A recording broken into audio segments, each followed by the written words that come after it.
for higher GC news. Biba Ubibia Aquaba, Hadia latest and hot news. Aqua Erambide Bremo. Anuti so we subscribe to channel dia. Bomodia say obe subscribe. The obeyan say obe click the subscribe button. No. Na wabeli notification. We had a video fufrubia be upload no. When the first person was ebeka a video. Afi we na wa like video no. Give us a thumbs up na fi share ma wo fufro so na when you be here na ohun ensemo a ekoso ewo Ghana mema afi yemhwe ye ensemo aba betudwa yenti ye sankomo ye koso is a report ya aba betudwa mama yenti ye sa report yenti. So the propaganda that I own it, they have been exposed. The propaganda that it belongs to my sister, they have been exposed. Here the owner, the property belongs to Hosni, a Jordanian. The records also show that it's just a small one plot. The records also show that Airport Hills allows for rental. So it is not true when they say that, oh, so you see, they are so sloppy. And I know it's deliberate.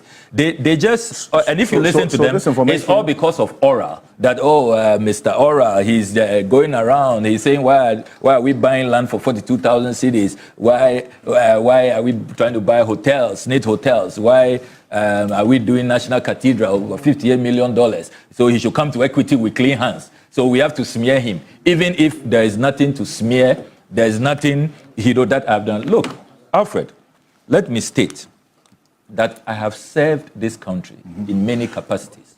I've been Deputy Minister for Information. I've been Deputy Minister for Education. I've been MP all these years. At no time has any adverse finding been made against me. There is no Auditor General's report where you find my name that have diverted funds or taken anybody's money. It was a chaos that happened right before your eyes. You were there in the room when this happened. In fact, the speaker did not mince words in describing this as disgraceful. This unruly, indisciplined behavior that we saw. Okudzeto, the Venerable, and former chief member of the Council of State in the erstwhile administration, your namesake. Yeah, my good uncle. Your good uncle says, even that honorable title given you, it has to be reviewed somehow. When sitting there seeing this, what was going through your mind? To be honest with you, that really is Parliament's day of shame. Absolutely embarrassing. And as I said when I appeared before the special committee yesterday, the honorable title is end. We always have to remember that. We end this honorable title because of our conduct, because of how we go about our duties and responsibilities and the representation that we are expected to offer the people who vote for us. This conduct, and this is a much simple matter. I mean, it's clear that they didn't want some of us to be vetted that day. That's those on the minority side. Well, they said you weren't on the schedule. You could just have asked for a little caucus. I've served on the appointments committee for 2 terms and beyond. You could just have asked for a break. You go into caucus and you resolve these matters. Because really, if you look at the letters, and I can give you copies of the letters I received, 24th January 2025, I received this letter signed by the clerk to the committee, Mrs. Gifty Jiake to appear before the appointments committee on Thursday, 30th January 2025. That was the night that this happened? Yes, and if you look at the schedule, I am the 5th person to be vetted that day. After lunch. And my time, 12:30 p.m. after lunch. It's all here, And we all know the consequences of not attending upon, committees of Parliament have the powers of a high court. So it is not true that we smuggled ourselves in, my chiefs, my wife and I. Why would we do that? Look at the eminent people who came to support us, the oral team and very distinguished Ghanaians. These are not people who will be smuggling themselves to Parliament. They would only come when they have seen an invitation. And indeed, invitations were extended to us and invitation cards, provided. So there can be no justification for this conduct. And the Speaker is right that this has brought Parliament into disrepute. And I'm glad that the special committee is working. It's unfortunate that the minority side, because they know that they started all of this and that they are responsible for this chaos and really despicable conduct, have boycotted the proceedings. But I'm looking forward to their report, and I hope that far-reaching measures will be carried out, including sanctions, so that we don't see this happening, again. You earn the honorable title. There's a certain expectation from the Ghanaian people as to how we conduct ourselves. And we cannot defend this. We cannot justify this kind of conduct where you are destroying property, destroying the tables, and unfortunately, this went international. I saw this on the BBC, all across. Reuters, Yes. AP, and as we travel across the world, we'll be asked, is that what happens in your parliament? Is that what you people are becoming known for? It's really shameful. And I sincerely hope that we do not see this again happening in parliament. Well, the minority raised questions about the neutrality of the chair of this committee investigating this. That's one of the reasons why they don't want to be part of the entire process. So we'll see how that matter is addressed. But if you say that you were the target of this chaos, Kwabena Agyapong was there as well. So why do you think that you were the target of what we saw? Listen to them. Listen to the minority leader. Right after the chaos, he sought to explain to the media that they had engaged in this shameful, despicable conduct because they saw me. I was smuggled in by the majority side. That's what he told the Ghanaian people. The next day, he continued. He addressed a press conference and said that my wife and I had been smuggled in. Those are his exact words. And that is why you remember that before I responded to their questions when I appeared at the appointments committee, I raised the matter and demanded an unqualified apology and read their own invitation letter to me, asking me to appear before them on the 30th of January 2025, a copy of which I have here, dated 24th January 2025, signed by Mrs. Gifty Jiagagoba, clerk to the appointments committee, asking me to report without fail. So how can you say that I was smuggled? Clearly, they were just looking for some excuse.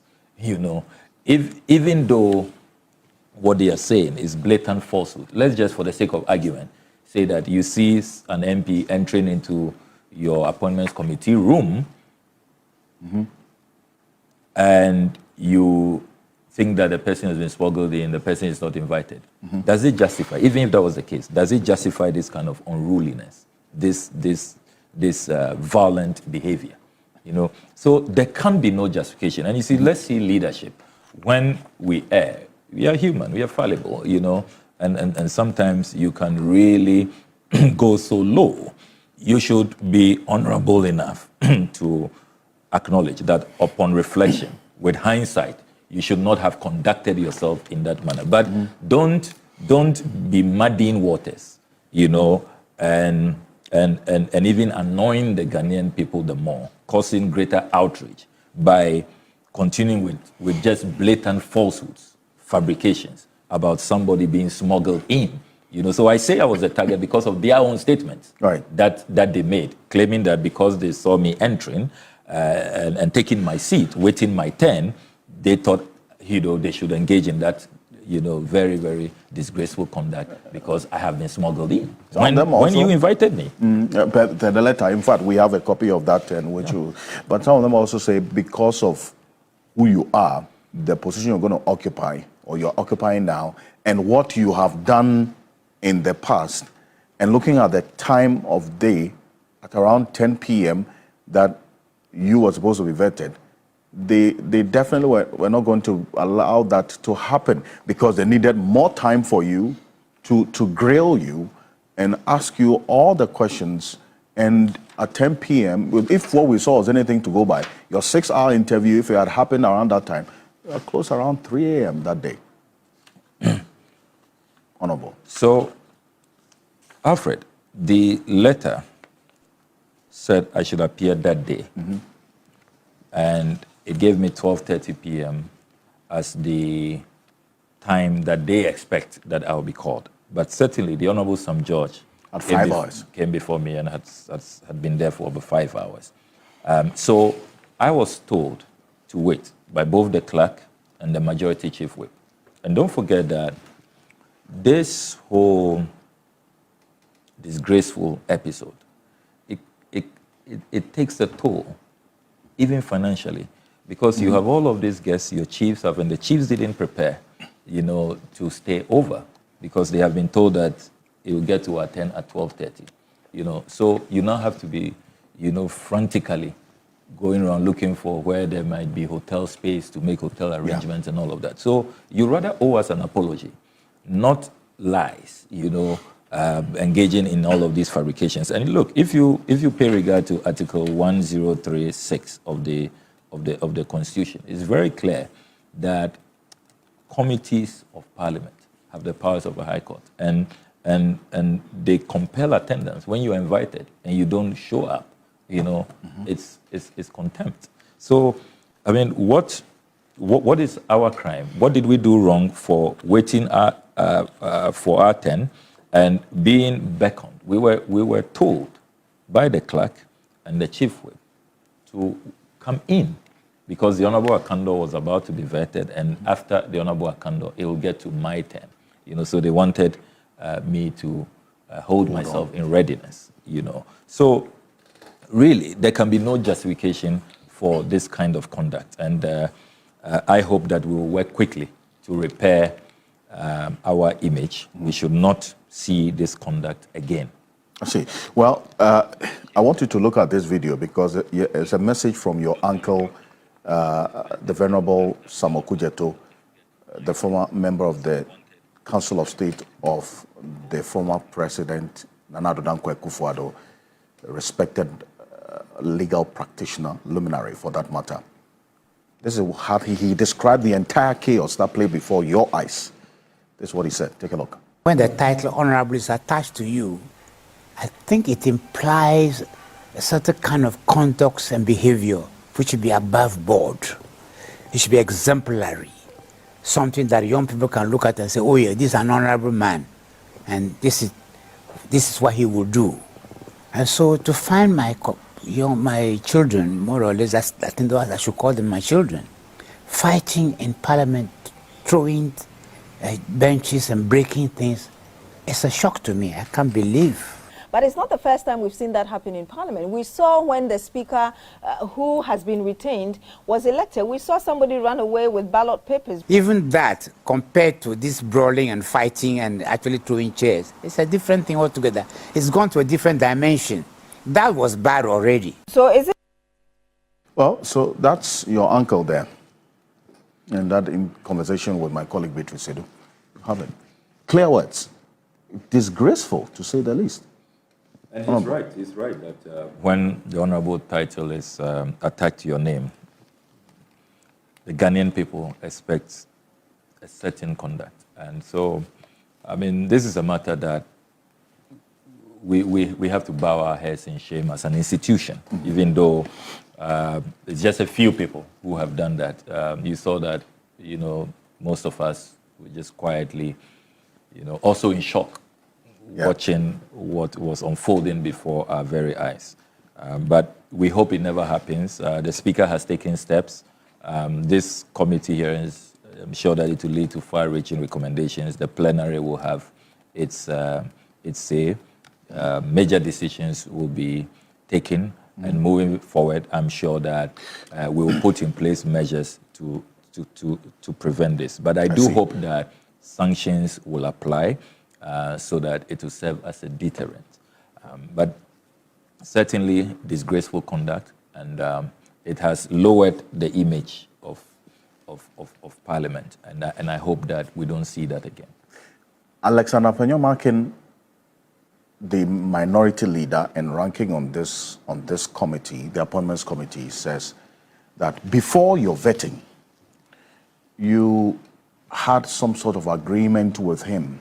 He says he's your good friend, that you sat and you had an agreement that certain things that you said and some positions that you held in the past about the conduct and some dealings of the previous administration were overboard. and so you were going to apologize before the committee, but you didn't do that. Maybe that's what led to all what happened at your vetting. Was any agreement of a sort reached between you and him? Blatant falsehood. I was totally shocked when I heard Afenyo Markin make that statement. What am I going to be apologizing for? Some of the things you said. I should apologize to Ghanaians that I stopped the National Cathedral project, which will have sunk more than $400 million. At the time I managed to stop it, $58 million has been sunk already. Do you know what $58 million is? What it can do for us? Do you know how many projects that have been constructed in our country all over? Even the mall, that you see all those structures, those facilities there, nowhere near $58 million. Hospitals have been built for half of that amount, fully equipped. All we see is a pit. I should apologize for leading a campaign against state capture that don't sell cantonments land for 42,000 cedis, for 160,000 cedis, when others are buying it for $500,000, $600,000. When we went to the agric mechanization lands, the Vegetable Producer and Exporters Association, they told us that they were told by Jato and his gang that if they don't want their properties demolished, then they should pay $500,000. Your colleagues were there, the media captured it. Yeah. Only for them to see that ministers, MPs, had shared it amongst themselves, some paying as low as 42,000 cedis. We have the lease, we have the agreements, we have the documents. I should apologize that our children were being fed with expired Moshosho rice, and which had been criminally rebagged. I should apologize that I made that expose and protected the children of our country. I should apologize that President Akufo Addo has a presidential jet ordered by President Akufo, more than $37 million in pristine condition, great shape, nothing wrong with it. He wasn't using it, parked it, shunted it aside, and was chartering 20,000 euros an hour. So there was nothing to apologize for? There was absolutely nothing. So first of all, let me state clearly that it was during the vetting of Dr. Mahama Bawumia. Those proceedings were live. Mm-hmm. If you observe the vetting, when the minority leader walked in, he then beckoned, gave me a signal that he wants to meet me, he wants to see me. So it was live. You go back, and those who were there, they'll see that the minority leader had called me, and then he stepped out. So I then went to see him. His concern, what we discussed, is that he had just been told that the NDC has held a caucus meeting, and in that meeting, I have raised serious concerns about his conduct, and that I have said that we must bring it to his attention, and he has to be contained at the appointments committee. And he did not take kindly to that. He said that, why do I think that he is misconducting himself? And that he has been told what I said at the NDC caucus meeting. So that's what. So he called me. I didn't go and see him. That is a fact. The Honorable Afenyo Markin called me during the vetting of Dr. Mahama Bawumia that he has heard everything I said about him at our caucus meeting. And that he wants to know why I'm saying that, because he knows I am a senior member of the appointments, former member of the appointments committee. How did he get information of an NDC caucus meeting? I mean, we have all kinds of friendship and all, but that's clearly a matter that that we shouldn't be proud of. So that's what the meeting was about, and I told him that yes, I take the view that he goes overboard. We've seen other minority leaders. So you said that? I told him that, the attempt to settle personal scores and personal attacks and all of that, we didn't see other minority leaders do. That was the discussion.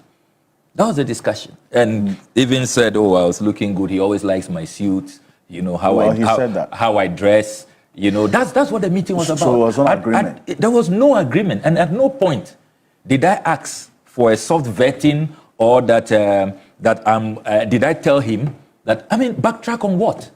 Withdraw what? Apologize for what? For saving the Ghanaian taxpayer, that billions of Ghana cedis which we have saved. For saving assets, but for the work we did our SNIT hotels, Ghanaian workers would today not have their SNIT hotels. Aye. A few weeks ago, SNIT received 16 million Ghana cedis for Ghanaian workers to have and share.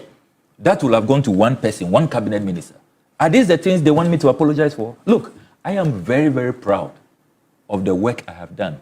If they will not commend me, I know the vast majority of Ghanaians, I know my God, my Creator, is pleased with me and is happy with the work I've done. So let me state here, and I've been quiet. It's been all over the place. Well, in fact, we're getting putting out total fabrication. Let's listen to exactly what he said in that journalist interview, specifically about this arrangement, No problem. which you say never took place. Let's take a look. Scrutinizing CVs. Today, when his CV is being scrutinized, he says it's a tenant. 15,000 Ghana cedis is all he did. No. Please, colleagues, wait. 15,000 cedis. Before his vetting, I asked Ablakwa whether we didn't sit as brothers. I said, Sammy, there were things that you went overboard. I think if you make concessions, we'll be fine. Is that okay? Meanwhile, I was aware that this is aura, guys, have been. So you said this never took place? Never happened. Never happened. He called me. Unfortunately, it happened. It was live. Dr. Omani Buame's vetting. He called me. Everybody saw us walk to the side room, and then his concern was that he's wondering why, I am criticizing his approach at the appointments committee and saying that he should be contained, and that he has been briefed, and he was really worried about that. That's all we discussed. At no point, and I have said, look, when there was even pressure before the report was presented, they wanted the Honorable Sam George and I to apologize. We stood our grounds. We said that we would not apologize. There is nothing to apologize for. I mean, so what? Apologize to Honorable Afenyo Markin, and then what do I tell the Ghanaian people? That what? So the National Cathedral, $58 million, what is justified? The SNIT hotels that they were taking for cheap, that is justified. That the 42,000 cedis that they are paid for cantonments land when others are paying between $500,000 $1 million, that is justified. I mean, it will be so preposterous, so ridiculous. See, there's this other issue which we have also been following quite closely. How is it that, according to Afenyo Markin, the documents you provided to the committee, you earn just 15,000 cedis a month, but then you are renting an apartment or a house in Airport Hills, which is dollar rated. How are you paying for that?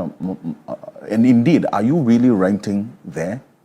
Thank you very much. How are you paying for it? Thank you very much. So, again, the Honorable Afenyo Markin forgets that the proceedings of the Appointments Committee are live. Your channel and all the media organizations in this country carry the proceedings of the Appointments Committee. I challenge the Honorable Afenyo Markin to prove when, during the vetting, I said that I earn only 15,000 cedis. Did you hear me say that? Well, and the majority leader, Honorable Ayariga, addressed this on the floor, you recall, where he said that, look, MPs, we know how much we earn. We don't earn 15,000 cedis. We know that. Honorable Mahama Ayariga said that. At no point during my vetting did I say that I earn 15,000. We all know how much MPs earn. It is not 15,000 cedis. And in this discussion, what the Honorable Afenyo Markin has also failed to tell the Ghanaian people is that MPs receive rent allowance. You the MPs? Yes, in addition, we are entitled to rent allowance. Because remember that in the past, MPs were housed. You remember we had the MPs flat, the Sakumono area. Okay. Then there was a decision that the MPs should rather receive, rent allowances.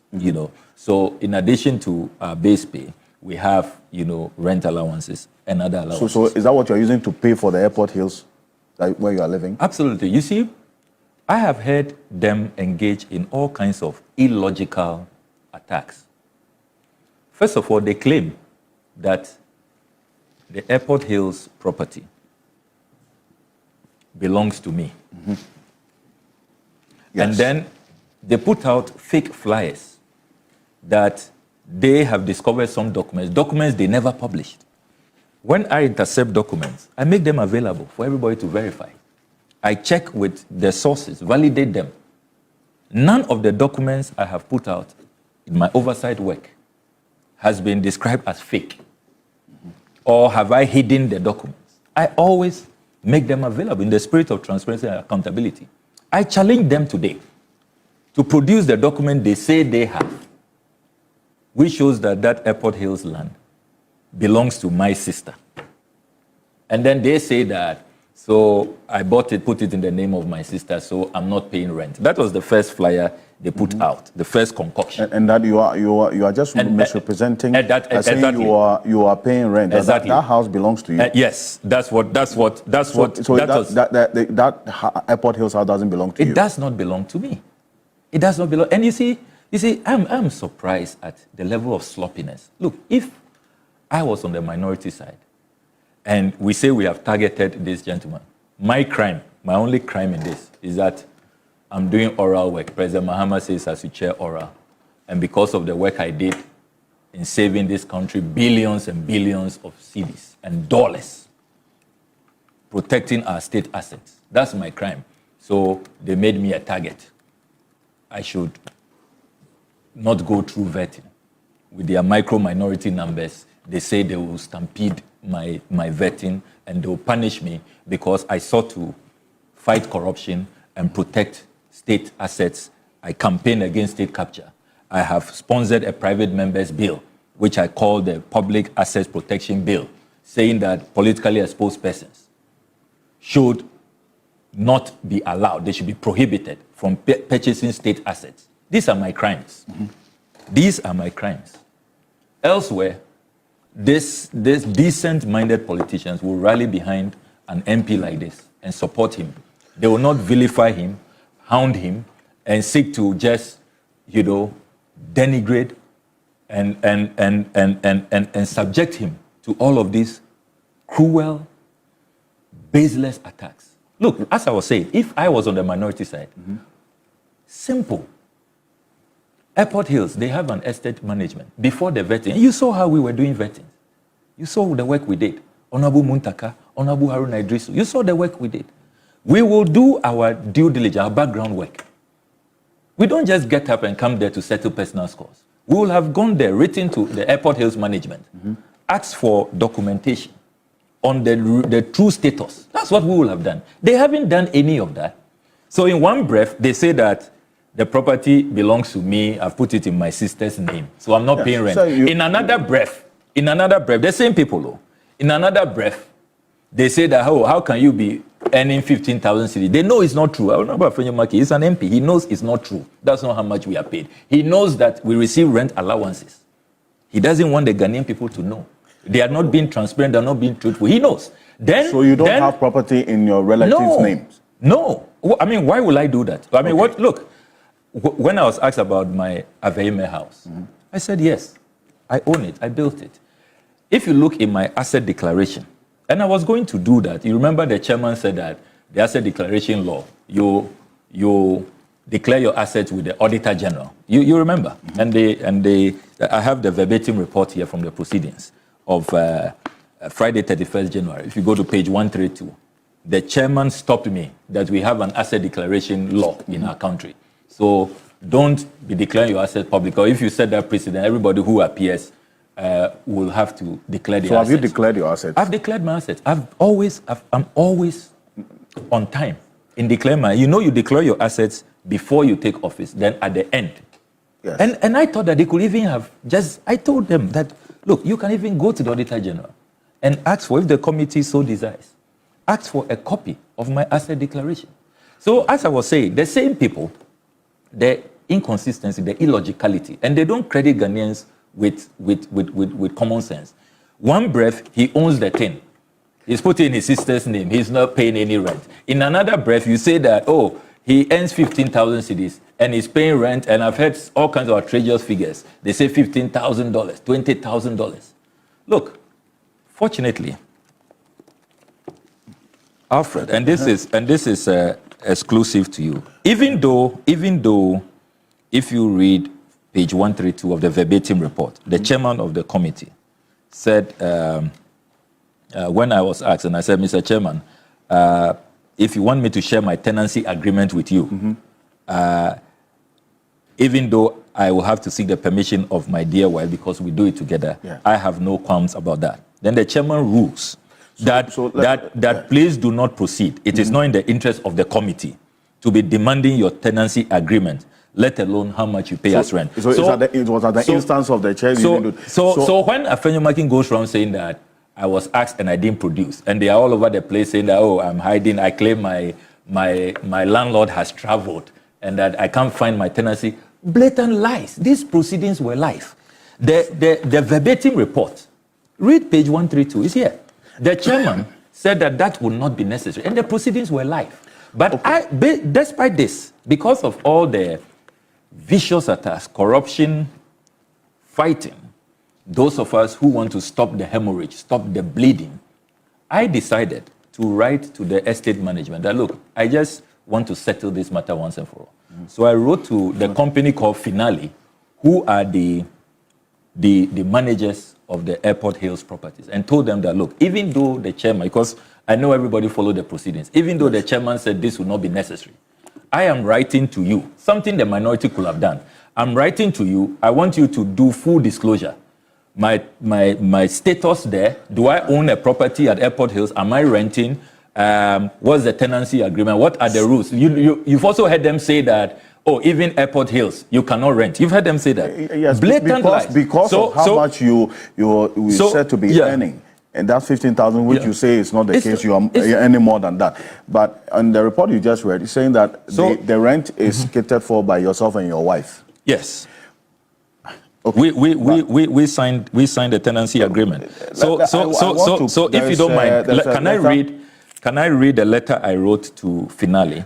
I think we have a copy of that letter. Yes, very quickly. Let's put that on the screen. And then I can confirm to you that Finale has responded, and we have forwarded same to the appointments committee, and I have asked that it should be made public. Okay. I have nothing to hide in this. So this is the letter. Committee to make this information public. Yes. So on the 3rd of February 2025, I wrote this letter to Finale Limited, and I say, dear sir or madam, request for confirmation of my residential status at plot number 565, number 1 Wilshire Boulevard, Airport Hills, Accra. On Friday, January 31, 2025, I responded to an invitation from the Appointments Committee of Parliament to be vetted as Minister for Foreign Affairs following my nomination by His Excellency John Dramani Mahama, President of the Republic of Ghana. During the vetting proceedings, questions arose about my residential address, the nature of my occupancy, and the ownership of that address. I am, by this letter, granting consent to Finale Limited, the managers of Airport Hills, to provide information to the Appointments Committee stating my residential status. In the spirit of full disclosure, kindly be at liberty to also indicate the owner of the property in issue, with the hope that the owner shall also consent. The size of the land, because you heard Nutiwu say in Parliament that it's a 4-plot, it's a very palatial structure, and all of that. So I said, we want all that out. The size of the land, they should put all out. Then I also asked for the policy on rental. Then I conclude the last paragraph. Even though the record of proceedings will confirm that the Honorable Chairman of the Appointments Committee disallowed further inquiries on my tenancy, I have decided to pursue this path in accordance with my personal principles of transparency, accountability, and in the larger public interest, particularly considering that I have absolutely nothing to hide in this matter. Counting on your cooperation, sincerely, signed Samuel Okudzeto. Okay. So that's the copy of the letter. 3rd February 2025. This one. Despite the chairman's ruling, yes, this is the letter. Unfortunately, yesterday, I received the response from finale. Okay. That is the estate managers the estate managers of Airport Hills. And this is what they have sent to the appointments committee, despite the chairman ruling that it will not be necessary. I just want to, because of the mischief out Is that there. what is on the screen? Yes, that is, yes, that is. So they've written to Bernard Yes, Agyapong? they've written to Bernard Agyapong, the chairman of the appointments committee. Attention, Honorable Bernard Agyapong, February 6, 2025. Request for confirmation of my residential status at plot 565, number 1 Wisher Boulevard, Airport Hills, Accra. The letter reads, letter dated February 3, 2025 on the above subject matter, directing us to send our response to the chairman of the appointments committee refers. With the consent of the homeowner and the tenants in the above subject matter property, we conducted a thorough search of our files. Our records show 1, a land title certificate issued on December 15, 2017 and registered as GA 53985, Volume 2, Folio 1440 for a parcel of land measuring 0.29 acre, one plot. One plot from Finale Limited to Husni Altibe. Husni Altibe, our landlord is a Jordanian. I see. Husni Altibe is not, this is not my relative. I don't have any Jordanian links. The letter continues. A tenancy agreement dated March 1, 2017 between Hosni Altibe and Samuel Okudzeto Ablakwa and Noella Seduda as my wife, for which we granted our consent on August 8, 2017.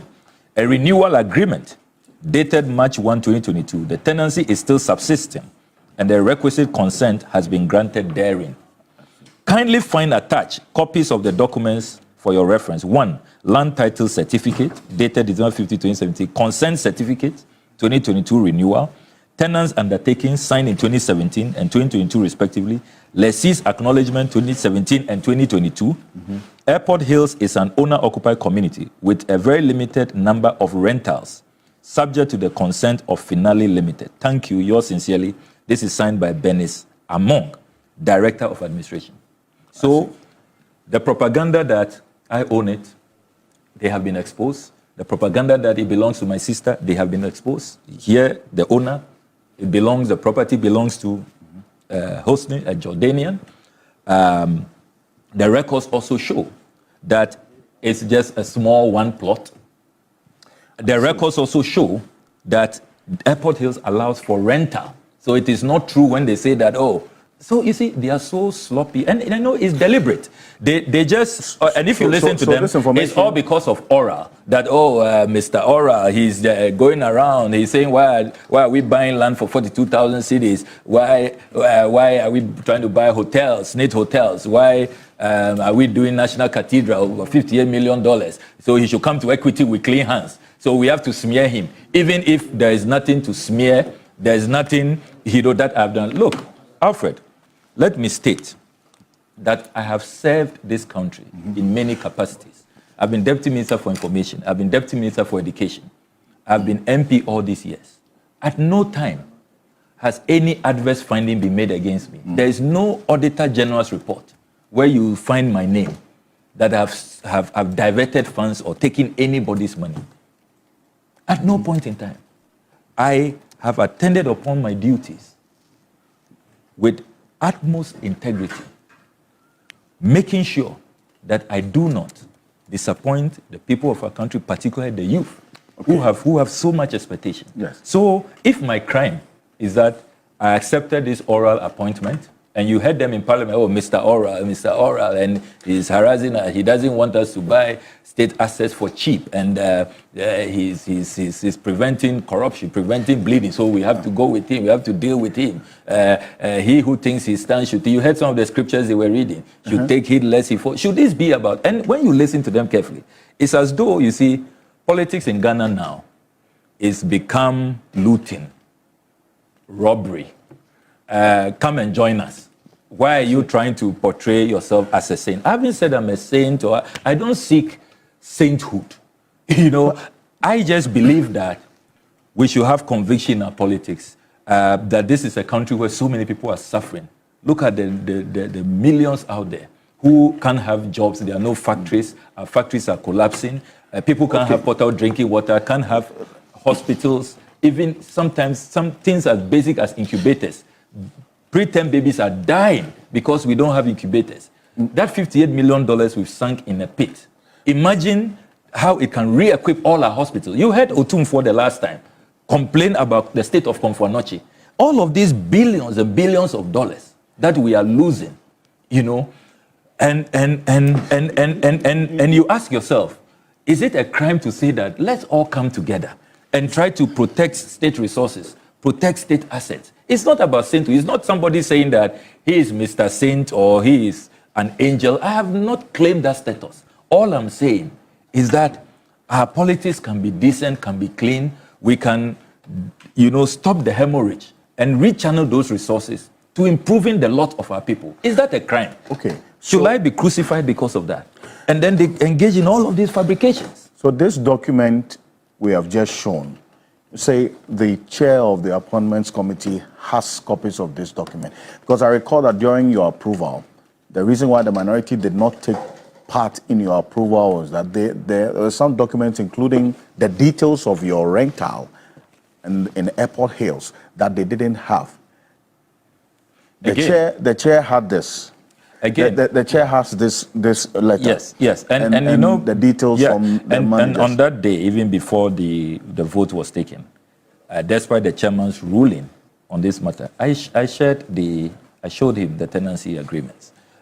And you see, the claims they were making on the floor is in total contradiction of what transpired and the chairman's ruling. I was not asked to provide that. The chairman ruled that that would not be necessary. We don't do that at the appointments committee. That's not where you declare your assets.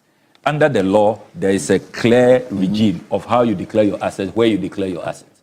And you remember I said I didn't mind. If the chairman will allow me, I will list them. I don't mind. But the chairman said, no, we are following the law. You declare your assets with the Auditor General. And I have complied. It will have been a different matter if I haven't complied, and then so you want to then, you know, compel me to do that. But the chairman ruled. So they go about distorting the proceedings, saying that, oh, I was supposed to provide, I haven't. Then they design a fake flyer that I claim that my landlord has traveled and that I can't find my tenancy agreement. I mean, all because oral must be crucified. Oral should be vilified. Operation Recover All Loot shouldn't work.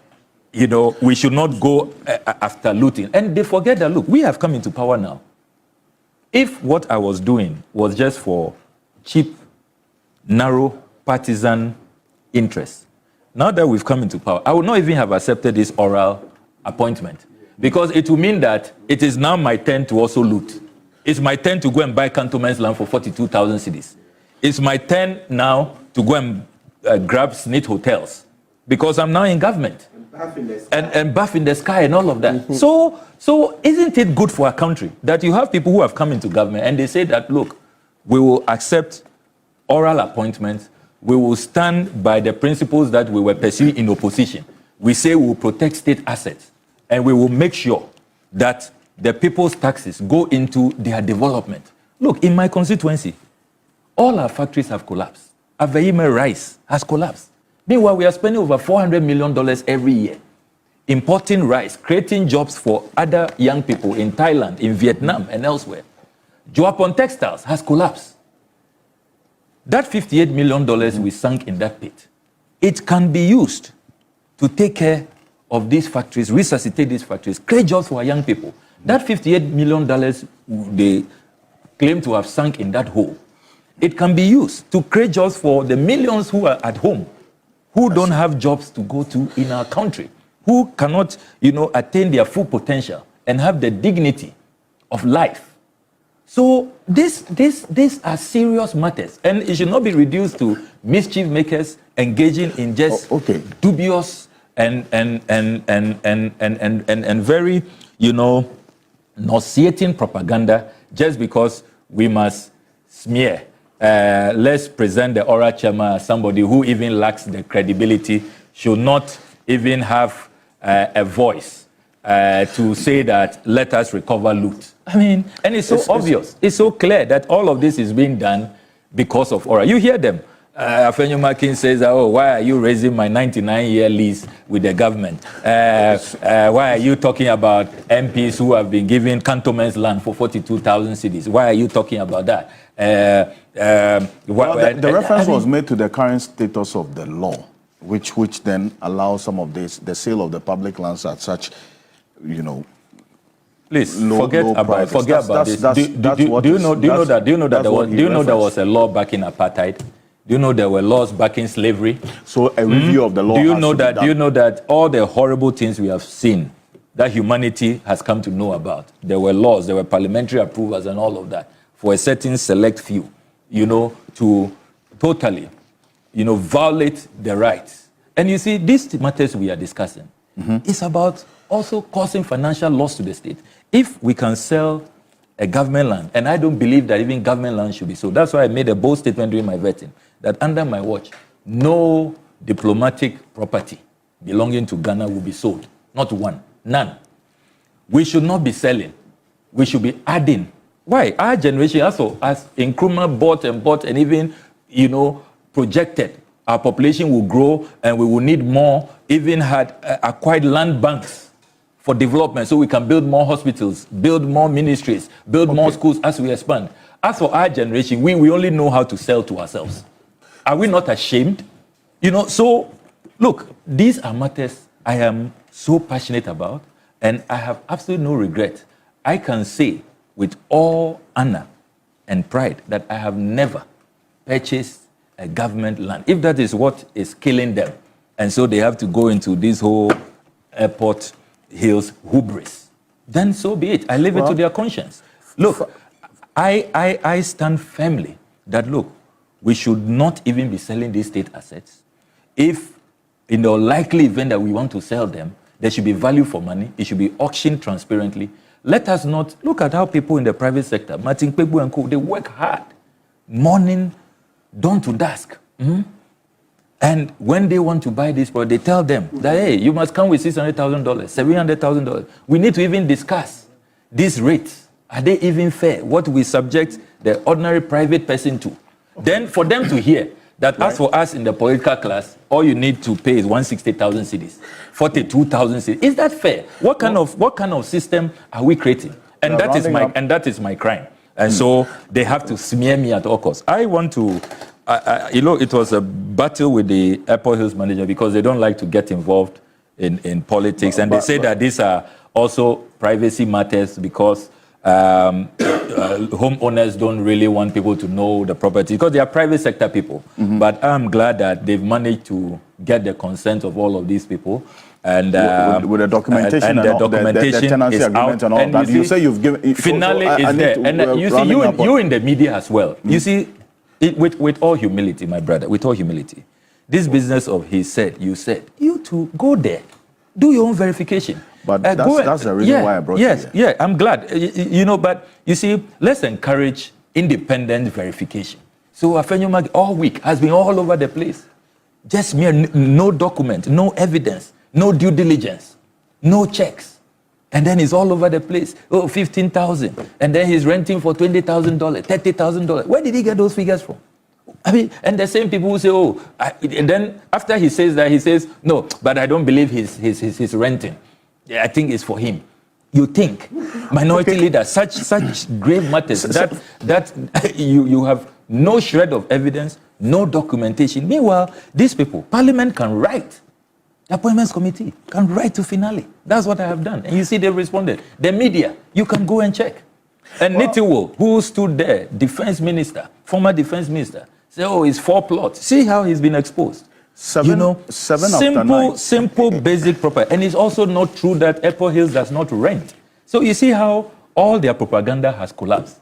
My only crime is oral. As for the oral, we will do that work. And next week, President Mahama has announced he's waiting for a report. I'm glad that the distinguished Martin Kweku is here. He's going through making sure that everything, meets the legal standards. We will present the report. I remain very proud of the oral work that I did. And they can continue with the vilification. It will not deter me from doing my work. Yo, for winning and somewhere about beto yep so because so we can subscribe to channel idea bomodi and say obe subscribe and say had the latest and hot news and kwana me de bremo. I feel we are now like video no give us a thumbs up and fi share ma ofofro so na when you be here now who and somewhere ekoso ewo Ghana memo hanom. So betimi otchere wadwen afaye and somewhere nyina ho ewo comment box no mu. Weti minkabium in my next video. Thanks for watching. Like and share the video. You can also drop your comment. Please don't forget to subscribe. Click on the bell to turn on the notification.